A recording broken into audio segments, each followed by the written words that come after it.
નમસ્કાર વિદ્યાર્થી મિત્રો, વેટ ડિજિટલ એજ્યુકેશનમાં હું પરેશ વિરડિયા આપ સર્વે મિત્રોનું હાર્દિક સ્વાગત કરું છું। મિત્રો, આપણે જોઈ રહ્યા છીએ ધોરણ 12 વિષય ઇતિહાસ, જેમાં પાઠ 3, જેમાં આપણે આગળ ચર્ચા કરવાની છે મિત્રો કે ભાઈ કઈ રીતના ભારતમાં બ્રિટિશ સત્તા છે એ ભારતમાં શાસન એના કઈ રીતના એમના હાથમાં આવે છે, કઈ રીતના એના શાસનની શરૂઆત થાય છે ભારતમાં, એની આપણે ચર્ચા કરી। એમાં બે મહત્વના યુદ્ધ, પ્લાસીનું યુદ્ધ અને બક્સરનું યુદ્ધ, એની આપણે ચર્ચા કરી। નેક્સ્ટ ચર્ચા કરવાની છે કે ભાઈ બંગાળમાં દ્વિમુખી વહીવટી તંત્ર, એટલે કે જે બંગાળમાં છે એ દ્વિમુખી વહીવટી તંત્ર શરૂ થયું હતું, કઈ રીતના અને કોણે કર્યું હતું અને કઈ રીતના એમનો અંત આવ્યો। કે ભાઈ બ્રિટિશ કંપનીના બંગાળમાં વાસ્તવિક શાસક 1765માં બની ચૂક્યા હતા। કોણ હતા? તો કે કંપની છે એ વાસ્તવિક શાસક સત્તા બધી કોના અંડરમાં હતી? તો કે બ્રિટિશરોના। તેના હાથમાં રાજકીય અને સૈનિક નિયંત્રણ આવી ચૂક્યું હતું। નવાબ હવે કંપની પર આધારિત હતો। એટલે શું કહે છે? એટલે કે વાસ્તવિક સત્તા કોની પાસે હતી? કંપની પાસે હતી। ઓકે, પણ અને સાથે સાથે રાજકીય અને સૈન્ય નિયંત્રણ, કંટ્રોલ કોના અંડરમાં હતો? તો કે અંગ્રેજોના કંપનીના શાસનની અંદર હતો। હવે નવાબ, જે તે નવાબ છે એ માત્ર કોની ઉપર આધારિત હતો? તો કે કંપની ઉપર આધારિત હતો। કંપનીએ દીવાની અધિકાર પ્રાપ્ત કરી મહેસૂલ ઉઘરાવવાનું શરૂ કર્યું। તેણે ઉપસુબેદારની નિમણૂક કરવાનો અધિકાર મેળવી ન્યાય, પોલીસ બંને ઉપર નિયંત્રણ સ્થાપ્યું। એટલે કે જો કંપનીએ જે શું કર્યું તો કે દીવાની સત્તા એટલે કે મહેસૂલી સત્તા એની પાસે લઈ લીધી, અને હવે તો કે ભાઈ રાજ્યમાંથી મહેસૂલ ઉઘરાવવાનું શરૂઆત કોણે કરી લીધી હતી? તો કે કંપનીએ કરી હતી। આ સિવાય તો કે ઉપસુબેદારની નિમણૂક કરી એમણે, અને આ સિવાય તો કે ન્યાય, પોલીસ બંને ઉપર એણે નિયંત્રણ પણ પોતાનું અંડરમાં લઈ લીધા હતા। ઇતિહાસકારો બંગાળની આ વ્યવસ્થાને દ્વિમુખી તંત્ર તરીકે ઓળખાવે છે, કારણ કે સત્તાનું નિયંત્રણ કંપનીના પાસે હતું, પરંતુ પ્રશાસનીય જવાબદારી નવાબ પાસે હતી। એટલે બંગાળની પ્રજા માટે કઠિન પરિસ્થિતિ હતી, કારણ કે કંપનીને નવાબ કોઈ તેમનું હિત કરે તેમ ન હતું, અને કંપનીના અધિકારો બંગાળની પ્રજા પર અત્યાચારો કરતા। શું કહે છે? તો ઇતિહાસકારો આ ઘટનાને દ્વિમુખી શાસન પદ્ધતિ કહે છે। શા માટે? તો કે શું કહે છે? સત્તાનું નિયંત્રણ કોની પાસે હતું? કંપની પાસે, પરંતુ પ્રશાસનીય એટલે કે વહીવટી જવાબદારી એટલે કે સત્તાની જવાબદારી કોની પાસે હતી? નવાબ પાસે। એટલે આવક બધી કોની પાસે જતી હતી? અંગ્રેજો પાસે। કામ કોને કરવાના? નવાબે કરવાના। તો હવે એક તરફી તો ચાલે નહીં ને, કેમ કે જો આવક મહેસૂલ મળશે તો જ શાસક છે એ શું કરી શકશે? કામ કરી શકશે। પણ અહીંયા પરિસ્થિતિ બંને વિપરીત હતી, અને બંગાળની પ્રજાને આ કઠિન પરિસ્થિતિ હતી। કેમ? તો કે ભાઈ કંપની કે નવાબ કોઈ તેમનું હિત કરે એમ હતું નહીં। કેમ? તો કે કંપનીનો એક જ ટાર્ગેટ હતો, ભારતમાંથી ગમે એમ કરીને ભારતને લૂંટવું, ભારતમાંથી લઈ લેવું, એ એનો હેતુ હતો। જ્યારે નવાબ કરવા ધારે તો પણ ના કરી શકે। શા માટે? તો કે એની પાસે કોઈ આવક નથી, કેમ કે આવકના સોર્સિસ બધા કોની પાસે હતા? કંપની પાસે હતા।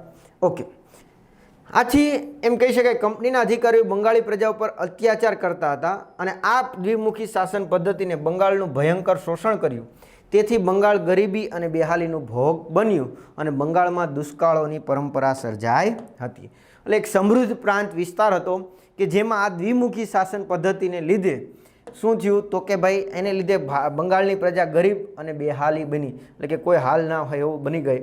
ઓકે, અને આને લીધે છે એ બંગાળ છે હવે પછી દુષ્કાળની શરૂઆત એમાં થઈ ચૂકી હતી।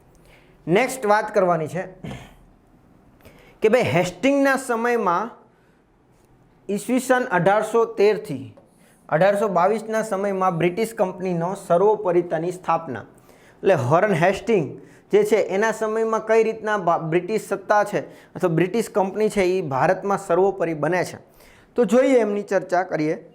તો કે વોરન હેસ્ટિંગ, કોર્નવોલિસ અને વેલેસ્લીના સમયમાં ઈસ્ટ ઇન્ડિયા કંપનીએ મરાઠા, મૈસૂર, ટીપુ અને મુગલ શાસકોને હરાવીને પોતાના વર્ચસ્વનો વિસ્તાર કર્યો હતો। કયા અંગ્રેજો ગવર્નરો? તો કે હોર્ન હેસ્ટિંગ, કોર્નવોલિસ, વેલેસ્લી, આ બધાએ જે છે એ ભારતમાં કોની સામે? મરાઠા, મૈસૂરનો ટીપુ સુલતાન, આ સિવાય મુગલોને શાસકોને હરાવીને પોતાનું વર્ચસ્વ ઊભું કરી દીધું હતું, પોતાનું આધિપત્ય ઊભું કરી દીધું હતું। ટીપુની સત્તા સમાપ્ત કરવામાં આવી, દિલ્હી પણ કબજો કરવામાં આવ્યો, અને મરાઠાઓને પણ હાર સ્વીકારવી પડી। હવે ભારતમાં મરાઠા સિવાય કોઈ સંસ્થા અંગ્રેજોની સામે ટકી શકે તેમ નહોતી. તો શું કહે છે? એક તો ટીપુ સુલતાનની હત્યા કરી, આ સિવાય તો કે દિલ્હીમાં પણ એમણે પોતાનું આધિપત્ય જમાઈ દીધું. કોણે? અંગ્રેજોએ. સાથે સાથે મરાઠાઓને પણ હાર સ્વીકારવી પડી. હા, પણ આ સમયે એમ કહી શકાય કે મરાઠા સિવાય કોઈ અંગ્રેજોનો જો સામનો કરી શકે એવી કોઈ પ્રજા હોય ભારતમાં તો એક જ હતી. કોણ? તો કે મરાઠા. મરાઠાઓએ હેસ્ટિંગના સમયમાં એટલે કે 1817માં પોતાની ખોવાયેલી પ્રતિષ્ઠા મેળવવાના પ્રયત્ન કર્યા. આ સમયે મરાઠાના 4 ભાગમાં વહેંચાઈ ચૂક્યા હતા. જો એટલે જે શિવાજીના સમયમાં ખૂબ જ ફેમસ થઈ ગયેલું, આપણે આગળના પાઠોમાં પણ ચર્ચા કરી શિવાજીની, તો એ સમયે નામના મરાઠાની સારી હતી, પણ અંગ્રેજો સામે ક્યાંક ને ક્યાંક એનો હાર થઈ. પણ પાછળથી એમણે પાછો છે એમ સત્તા પોતાની ઊભી કરવા માંગી, પોતાનું નામ બનાવવા માંગ્યા. પણ હવે શું થઈ ગયું હતું તો કે મરાઠા 4 ભાગમાં વહેંચાઈ ચૂક્યા હતા. એટલે એ ક્યાંક ને ક્યાંક પોસિબલ છે નહીં. કેમ? તો કે સત્તાની વહેંચણી થઈ જાય તો સ્વાભાવિક છે કે એકમાત્ર જળવાઈ રહે નહીં. તેમણે સંયુક્ત મોરચો બનાવીને બ્રિટિશરો વિરુદ્ધ યુદ્ધ આદર્યું. પૂનામાં પેશવાએ, નાગપુરમાં અપ્પા સાહેબે, માધવરાવના હોલકરે અંગ્રેજો વિરુદ્ધ યુદ્ધ શરૂ કર્યું. એટલે કે એમણે તોય પ્રયત્ન કર્યો કે ભાઈ સંયુક્ત રીતે, સંયુક્ત એટલે બધા સાથે મળીને અંગ્રેજોને એક સાથે વિરોધ શરૂ કરીએ. એટલે એમાં શું થઈ ગયું તો કે પૂનાના જે પેશવાઓએ એનો વિરોધ કર્યો, નાગપુરમાં અપ્પા સાહેબે અને માધવરાવ હોલકરે અંગ્રેજો વિરુદ્ધ શરૂ કર્યો. હોસ્ટિંગે પોતાની સંપૂર્ણ તાકાત લગાવી પેશવા, ભોંસલે, હોલકરની સેનાઓ હરાવી દીધી. એટલે એ સમયે અંગ્રેજ કોણ હતો તો કે ભાઈ હેસ્ટિંગ. એણે પોતાની સંયુક્ત સેના, પોતાની જે સત્તા હતી અંગ્રેજોની સત્તા, એ દમ લગાવીને છે એ એપ્લાય કરી, લાગુ કરીને આ બધાને જો કે પેશવા, ભોંસલે અને હોલકર આ બધાની સત્તાને દબાવી દીધી, સેનાને હરાવી દીધા. પેશવાએ ગાદી પરથી ઉતારી કાનપુર પાસે આવેલા બિઠુરના જાગીરના મોકલી દીધા અને મુંબઈ પ્રેસિડેન્સીની રચના કરી. એટલે કે જે પેશવાઓ હતા એને શું કર્યું? એક તો કે પેશવાઓને જે કાનપુરની જે ગાદી હતી, પેશવાઓને કાનપુરની ગાદી છે એને હટાવી, એને ગાદી ઉપરથી હટાવી દીધા અને એને કાનપુર પાસે આવેલું બિઠુર, કઈ જગ્યાએ? બિઠુરના જાગીરદાર બનાવી દીધા. અને મુંબઈમાં પ્રેસિડેન્સની નિમણૂક કરવામાં આવી અંગ્રેજો દ્વારા. હોલકર અને ભોંસલેએ પણ શરણાગતિ સ્વીકારી સંધિ કરી. આ રીતે ઈસવીસન 1818 સુધીમાં પંજાબ અને સિંધને બાદ કરતાં મોટાભાગનું ભારત અંગ્રેજોના નિયંત્રણમાં આવી ચૂક્યું હતું અને તેમની સર્વોપરતા સ્થાપાઈ ગઈ હતી. તો જો શું કહે છે? એટલે કે 1818 સુધીમાં. હા, પછી પેશવા પછી કયા બે? તો કે ભાઈ હોલકર અને ભોંસલે. તો આ લોકોએ પણ ક્યાંક ને ક્યાંક અંગ્રેજોની શું કરી લીધી? શરણાગતિ સ્વીકારી લીધી. કેમ કે હાર થઈ હતી તો શરણાગતિ સ્વીકારી લીધી અને એની હારે સંધિઓ કરી લીધી કે ભાઈ હવે પછી આવું કંઈ થશે નહીં. આ રીતે 1818 સુધીમાં એમ કહી શકાય, કઈ સાલ? તો કે 1818 સુધીમાં તો પંજાબ અને સિંધને બાદ કરતાં અંગ્રેજો ભારતના મોટા ભાગમાં પોતાનું આધિપત્ય જમાવી ચૂક્યા હતા અને સર્વોપરી પણ બની ચૂક્યા હતા. માટે અંગ્રેજ ઇતિહાસકાર P.E. રોબર્ટ્સ અહીંથી જ ભારતમાં આધુનિક યુગનો પ્રારંભ હોવાનું નોંધે છે. એટલે કે આટલા માટે જે અંગ્રેજ ઇતિહાસકાર છે P.E. રોબર્ટ્સ, એ અહીંથી જ એવું માને 1818 પછી જ ભારતમાં આધુનિક યુગની શરૂઆત થઈ હોય એવું એ પોતાની રચનાઓમાં નોંધે છે. જોઈએ એમાં નેક્સ્ટ સિંધ પર વિજય.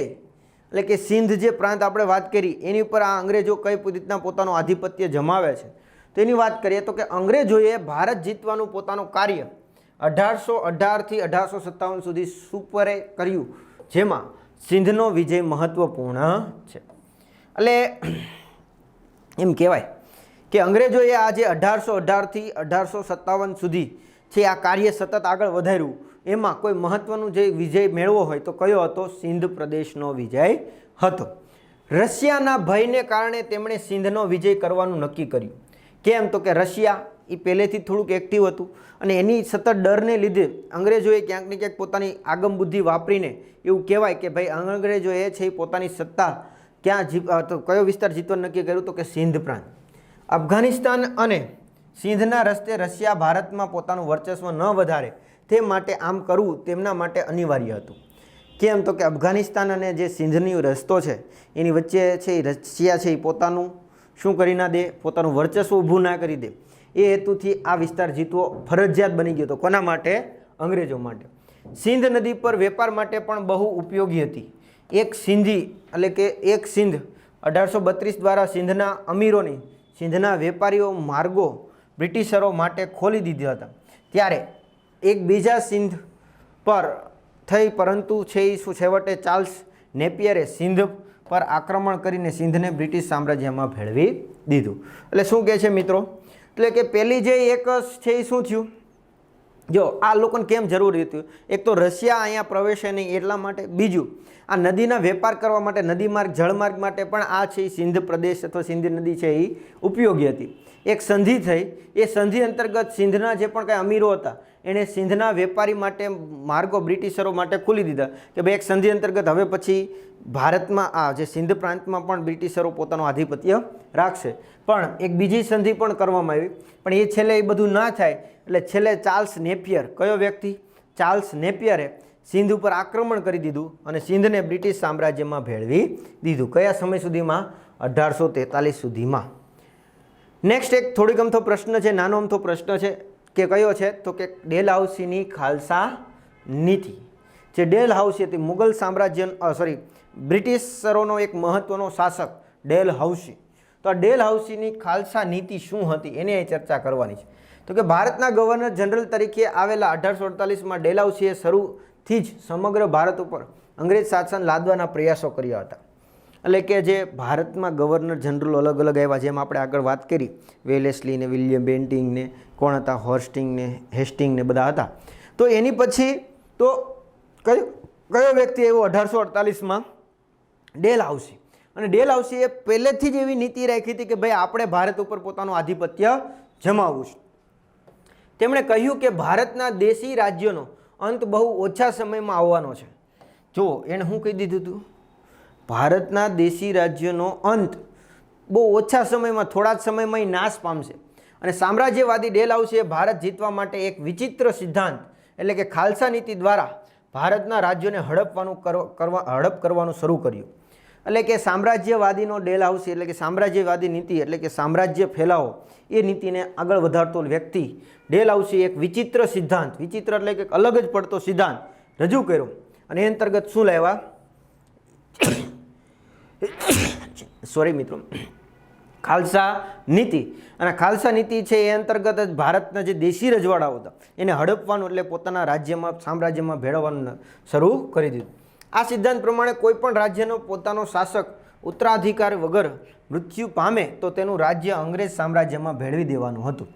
એમાં શું હતો પહેલો મુદ્દો? માની લો કે કોઈ એક રાજા છે, એ પોતે નિસંતાન છે, એટલે કે એને કોઈ પુત્ર છે નહીં, અને જો એ મૃત્યુ પામે છે તો હવે પછી એનું રાજ્ય કોને જશે? તો કે અંગ્રેજોના અંડરમાં, એટલે કે અંગ્રેજોની સત્તા અંદરમાં જશે. આ સિદ્ધાંત પ્રમાણે સતારા, નાગપુર, ઝાંસી જેવા રાજ્યોને બ્રિટિશ સામ્રાજ્યમાં ભેળવી દીધા. એટલે કે આ જે એનો સિદ્ધાંત હતો કે ભાઈ કોઈ રાજ્ય નિસંતાન પામે, કદાચ એને વારસદાર હોય તો એ માન્ય રહેશે નહીં. તો એ અંતર્ગત કયા કયા રાજ્યોને છે પોતાના અંગ્રેજ સામ્રાજ્યમાં ભેળવી દીધા? તો કે સતારા જેને 1848માં, પછી નાગપુર 1854માં, ઝાંસી 1854માં જેવા રાજ્યો છે એ બ્રિટિશ સત્તામાં ભેળવી દીધા. તેમણે ભારતના ભૂતપૂર્વ રાજાઓને માન્યતા આપવાનો અને પેન્શન આપવાનો ઇનકાર કર્યો. આ સિદ્ધાંત પ્રમાણે કર્ણાટક, સુરત અને તાંજોરના રાજાની ઉપાધિઓ છીનવી લીધી. એટલે કે જે ભારતના ભૂતપૂર્વ એટલે જૂના જે પહેલાંના રાજાઓ હતા જેને પેન્શન આપવામાં આવતું, તો એ પેન્શન નીતિ એણે બંધ કરી દીધી. અને આ માન્યતા અંતર્ગત કયા કયા રાજાઓને છે એ રદ કરી દીધી માન્યતા? તો કે કર્ણાટકના, સુરતના, તાંજોરના એ બધાની ઉપાધિ રદ કરી. ભૂતપૂર્વ પેશવા બાજીરાવ દ્વિતીયના પુત્ર નાના સાહેબને પેન્શન આપવાની મનાઈ ફરમાવી. અવધને ગેરમાન્ય બહાને બ્રિટિશ સામ્રાજ્યમાં ભેળવી દેવામાં આવ્યું અને એ રીતે ભારતના મોટાભાગના વિસ્તારમાં અંગ્રેજ રાજ્યની સ્થાપના પૂર્ણ કરવામાં આવી. એટલે કે પછી સાથે સાથે તો કે જે ભૂતપૂર્વ પેશવા એવા કોણ હતા? બાજીરાવ દ્વિતીય, એના પુત્ર જે મહત્વના વ્યક્તિ હતા નાના સાહેબ. તો આ નાના સાહેબને પણ કંઈક ને કંઈક પેન્શન આપવામાં આવતું જે આગળ સંધિઓ પ્રમાણે, તો એ પણ એને બંધ કરી દીધું. અને સાથે સાથે અવધને શું કરી દીધું? ગેરમાન્ય બનાવી દીધું કે ભાઈ અવધ આ નિયમને પાલન કરતો નથી, એટલે આ માટે એને છે એ શું કરી દેવામાં આવશે? બ્રિટિશમાં બ્રિટિશ સત્તામાં ભેળવી દેવામાં આવશે. અને આ બધા કારણોને આધારે ડેલહાઉસીએ પોતાનો છે એ ભારતમાં એક મોટા પ્રમાણમાં છે એ શું કર્યું? તો કે આધિપત્ય છે એ જમાયું હતું। તો આ રીતના અંગ્રેજો છે એ ભારતમાં કઈ રીતના સત્તા સર્વોચ્ચમુખી થાય છે, એટલે કે બધી સત્તા પોતાના અંડરમાં આવે છે, એની ચર્ચા કરી। આપણે પાઠની શરૂઆત કરી હતી ત્યાંથી કે ભારતમાં યુરોપિયન પ્રજા કઈ રીતના આવી, શા માટે આવી હતી, ત્યાંથી કે આપણે છેલ્લે ચર્ચા એ કરી કે ભાઈ ભારતમાં સત્તામાં અંગ્રેજો કઈ રીતના સૌથી શક્તિશાળી બન્યા, એની અહીંયા આપણે ચર્ચા કરી। અને અહીંયા મિત્રો આપણો પાઠ સંપૂર્ણ પૂર્ણ કરીએ છીએ। તો આ વિડીયોમાં આપણે અહીંયા સુધી રાખીશું, ફરી મળીશું નવા પાઠ સાથે, ત્યાં સુધી રજા લઈએ। થેન્ક યુ, જય હિન્દ, જય ભારત, અસ્તુ।